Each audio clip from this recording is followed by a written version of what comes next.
right. Thank you, everyone. Glad to be here. Good afternoon. My name is Matt Roman from Celestica.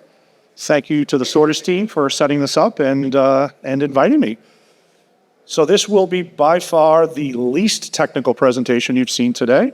So really wanted to spend a little bit of time to talk about what we're seeing and what we're seeing in the ecosystem as it relates to SONiC in the enterprise, and maybe more broadly, open networking in the enterprise, and even more specifically, when I say enterprise, really campus networking applications. So that's what we'll focus on here today.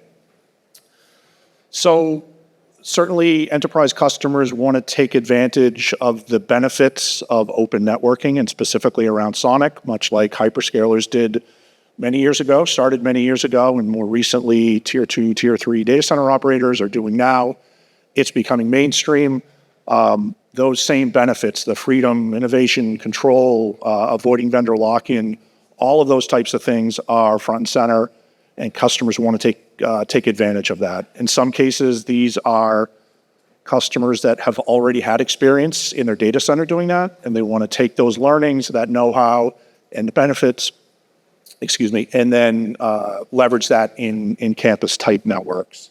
So we definitely see that in a lot of different markets. We'll talk some about vertical adoptions as well here in a second. So that's kind of the setup, people wanting to take advantage of that. Okay, enterprise edge becoming more complicated. There are certainly more devices, particularly with IoT type devices, sensors, cameras, more traditional devices like VoIP phones, et cetera, but certainly require a lot of security, requiring a lot of high power infrastructure, power over Ethernet, devices requiring larger power budgets to be able to operate. So there's not only the SONiC piece we'll talk about here, but there's also hardware requirements in order to support that with things like power over Ethernet as an example there. So that's changing. The other trend that we're seeing at Celestica is customers wanting more than just basic connectivity, more than just 24-port or 48-port switches.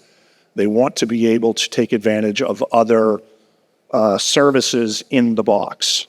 So platforms that have integrated wireless capabilities, either Wi-Fi or LTE, or have infrastructure that allows it to support other specialized functions in addition to basic switching. So to be able to provide gateway, embedded gateway, or security type functions, firewall, load balancing, those types of things, which is pretty new in this class of product. That also requires different types of configurations and flexibility. So if it's somebody who just needs basic connectivity, that's one type of device. If it's somebody that's requiring those value-added features that require a larger CPU, more memory, as an example, that's a different configuration. So it's sort of changing the hardware configuration in addition to the software capabilities that are required. Okay, so I've hit on a few of these already. Again, people want to take advantage of the benefits that are proven with SONiC in enterprises within campus. There certainly needs to be an operational advantage. We need to avoid the lock-in that I mentioned before, and clearly it needs to have a lower cost. So if it's going to cost more than a traditional OEM solution, then a lot of customers will not go down that path. Again, other than if it's specific features that are required for a use case or to completely prevent that vendor lock-in. So those are some of the drivers. But actually, before I get to that, so what are the impediments to doing this? So there's really a couple. So certainly SONiC, as most people in the room probably know, is really a data center focused NOS that's expanding. There are some telecom use cases. There are enterprise features getting added, but up until recently, there were a lot of basic table stakes type functions that were not available in SONiC. So things like power over Ethernet, the ability to manage power over Ethernet, device authentication, so 802.1x, radius authentication, edge security features, IGMP snooping, just a lot of traditional things that have been in the market and been in use by enterprises for a long time that were not present. And there are still gaps there. So that's one piece of it on the feature side. The other thing that has been a challenge is SONiC, particularly in data center form, is not the lightest weight distribution piece of software. So to take advantage of the cost needs at the edge of the network, a lot of these types of campus access edge devices leverage embedded ARM processors that are right in the switching CPUs. SONiC, up until recently, really wasn't able to run in a two-core CPU, as an example. So there's a lot of work going on with some of the software partners here, a lot of work going on with Celestica to have a light, low-footprint SONiC that can run in that type of environment in an embedded ARM processor. So that's going on as well. And then the other thing, which leads me to the next slide, is the community piece. And Larry Ho touched on this earlier. For this all to work, there needs to be a community. There is a new work group that's been formed called PENS, SONiC PENS. There are a number of vendors, a number of our partners that are here in the room, as well as Celestica and other hardware vendors that are part of that. So again, this will help drive that. So it's a community trying to solve this enterprise use case example. So that's part of that. And then again, there's the individual vendors that will try to solve this as well. So this is just getting started, but it's going to focus on PoE type use cases for this edge access campus connectivity. So we're expecting that will also bring it forward and make it more widespread in the community and provide end users and operators with more options. Okay. All right. So just a little about use cases. So one, just general purpose connectivity. That kind of goes without saying. I would say that the two other areas that we've seen the strongest interest or even initial deployments are retail, specifically large distributed retailers. Some of them have been public in terms of what they're doing. So in North America, Target Stores is a great example of that. AWS, with their retail operation, have been very vocal in terms of what they're doing. So we see that as one large, very positive use case. The other one is around managed service providers.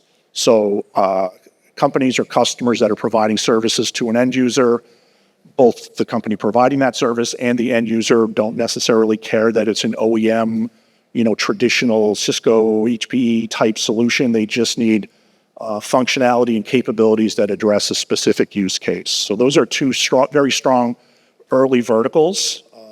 We're confident at Celestica that as this matures, it will be a viable alternative for traditional wiring closet connectivity in a carpeted enterprise. So that's our end goal, is to be able to provide that full solution for just general purpose wiring closet campus networking. I didn't mention it so far, but certainly the other parts of the enterprise network, so the aggregation and distribution layer, certainly the hardware is available today from vendors like Celestica and our competitors. It's very similar to what you would see in a data center fabric.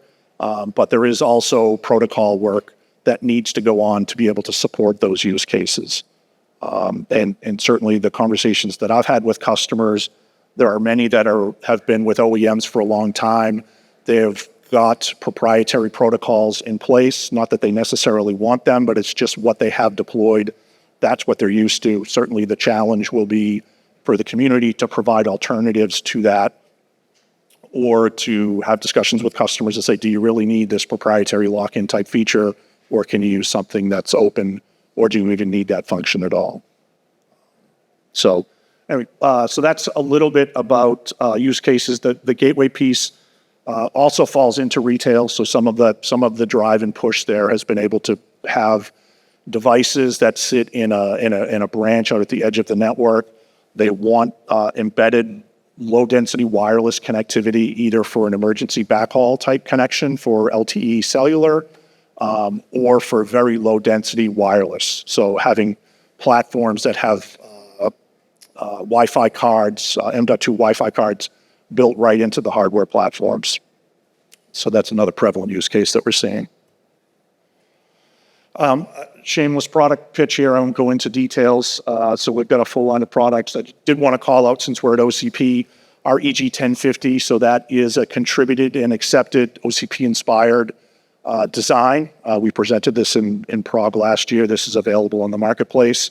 So not only is it running open source SONiC, it is an open source hardware platform that's fully contributed to OCP.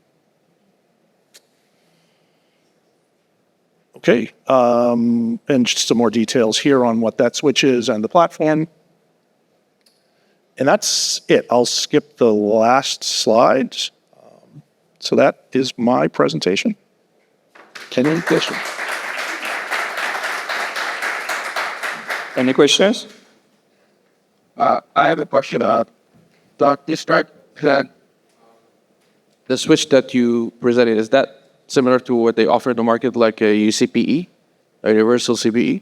No, well, I guess it depends on your definition of UCE, but I would say it's not a compute platform source with networking. So the devices that I've shown here are based on either Broadcom's silicon or Marvell silicon. So they're basically switch systems, switch ASICs with either external x86 CPUs or leveraging embedded ARM CPUs. So they're really, I think of them as switchy devices, and there are several SKUs or several models that have the ability where you could leverage either an LTE connection or a Wi-Fi. I'm not too far inside. But all the devices has to be running physically at the edge, connect directly to the switch to provide the connectivity back to either your data center or cloud, I'm assuming, or whatever. Yeah, so the devices I was just showing here, they're all edge connectivity. So 1 gig, 2.5 gig, or 5 gig devices. Okay. No, clear. Thank you.